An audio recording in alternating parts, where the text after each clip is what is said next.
All right, guys, so our first lesson is going to be with area. Okay, so these are going to be the areas of all the basic shapes. So you have done this in middle school before, so hopefully it's not too difficult. It's going to be a couple little different things though.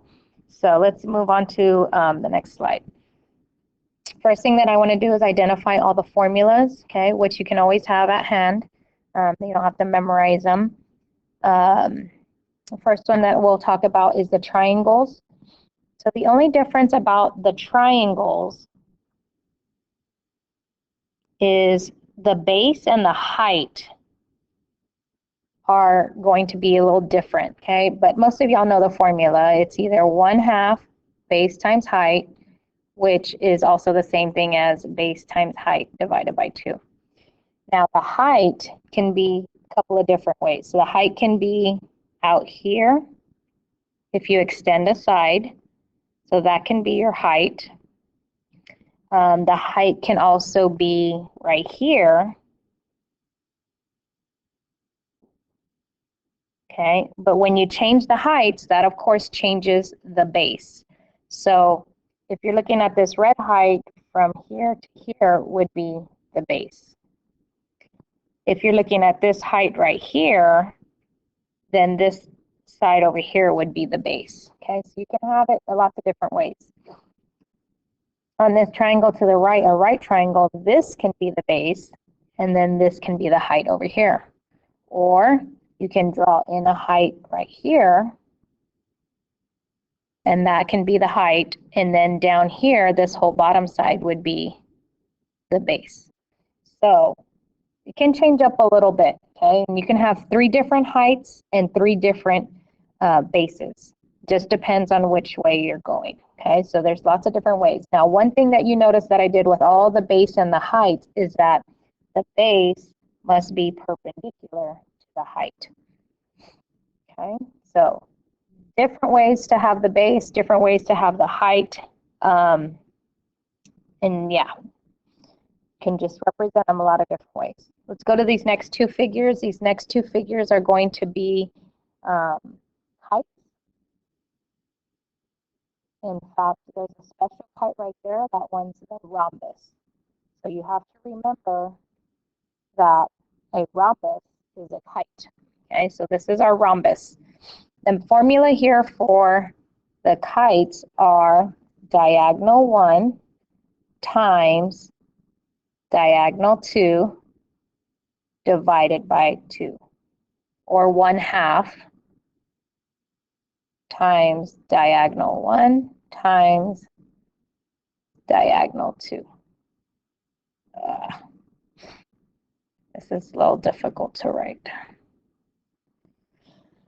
Okay, so where are the diagonals? Here's diagonal 1. Here's diagonal 1. Okay. Here's diagonal 2. Here's diagonal 2. Okay, so it's the entire diagonal. So you can label them if you want. That's diagonal 2. That's diagonal 2. Now remember, it's the whole entire segment. Here's diagonal 1. And there's diagonal 1. Okay, it's the whole entire segment. All right, so that's formula number 2. Formula number 3 is going to be the trapezoid. This one you should be familiar with from middle school. So the trapezoid.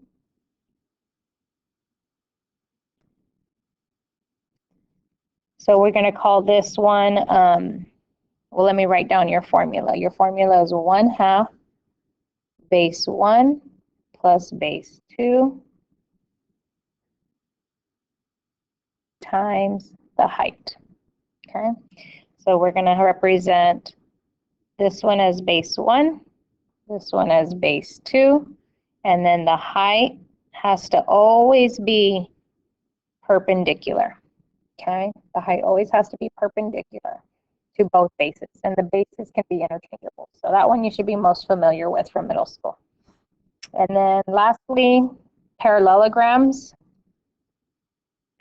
So these are going to be parallelograms, which parallelograms can be rectangles and squares. So this first one looks like a square, And all you really need to know is that since the base and the height, or these sides, are perpendicular, that's all you really need to know for the formula. It's just base times height. And that one you should also be familiar with. Okay, in this one over here, if you represent this as the base, then that means this has to be the height. Okay, now you can represent it a different way too. This can be the base over here, but then you need to extend the side, and then the height can be out here. So the height can be inside or outside. It can also be inside the figure too, like this. Okay, so the base and the height can be represented two different ways on a parallelogram. Same thing for this rectangle over here. If you can call this the base, then that means this is the height, because all of these segments are perpendicular. Okay, so those are our formulas. So let's just go do a couple of practice problems now. This first one, we're finding the area of the shaded region. So obviously the outer shape is a rectangle, so we want to do base times height. And so that would be 13 times 7. Okay, because that's the base and that's the height. So we're going to do 13 times 7. But then we want to minus the trapezoid. So we're going to minus the trapezoid, which is 1/2 base times height. So 1/2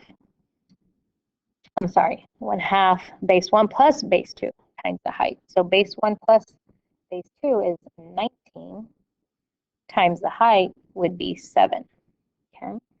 So 13 times 7, everyone, is 91 minus 1/2 19 times 7 is 66.5. And so when you subtract those two, you get 24.5. And this is square feet. So we're now in square units, okay? So 24.5 square feet. Let's look at this figure over here, okay? If all four sides are congruent, then you should know that this is a rhombus. Okay, so this is a rhombus. And so our formula is 1/2 diagonal 1 times diagonal 2. Question is we only see one diagonal, so how can we figure out the other diagonal? We don't know what that is.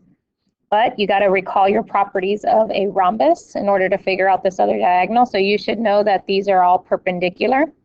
And you should know that this is these two diagonals bisect each other. So that means this is 20 and this is 20.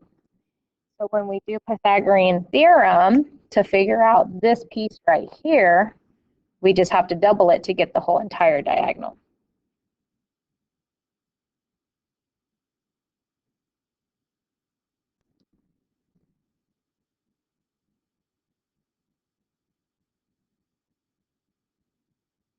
So 29 squared minus 20 squared is going to end up being 21. So this is 21, which means this is 21.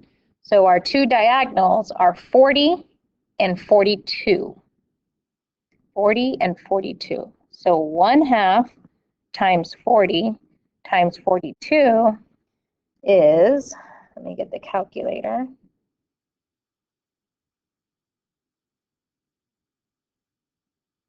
$840. So this rhombus has a area of 840 square feet.